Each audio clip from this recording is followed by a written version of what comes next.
Goeiedag, ek groet jou in die kosbare naam van Jesus Christus.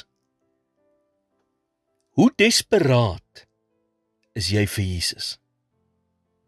Hoe ver is jy bereid om te gaan, om naby aan hom te wees?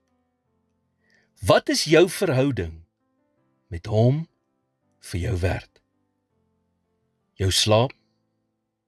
Jou tyd? Onthou jy nog die 4 vriende wat die verlamde man deur die dak laat sak het, om by Jesus uit te kom in Markus 2? Daar was geen manier hoe hulle deur die skare by Jesus kon uitkom nie.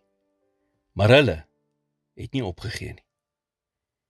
Hierdie 4 vriende was vasberade om by Jesus uit te kom. Niks kon hulle stop nie.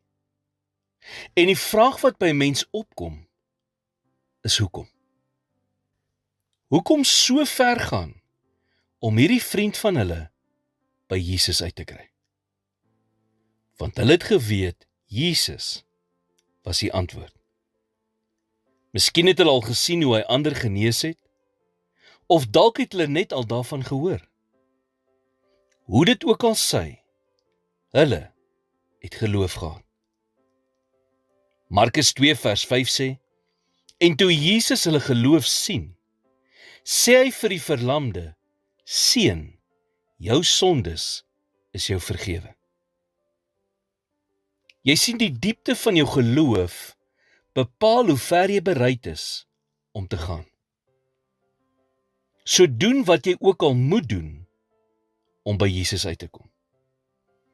As dit beteken om vroeër op te staan of later te gaan slaap, doen dit. Moenie dat struikelblokke jou ontspoor en jou vasberadenheid verminder nie.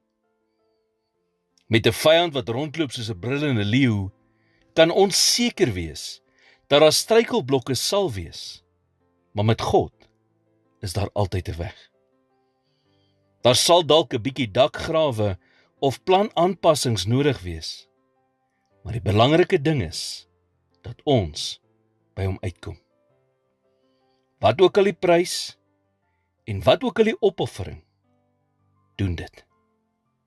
Nooit het ek al ooit gehoor van iemand wat spyt was dat hulle nader aan God gekom het nie.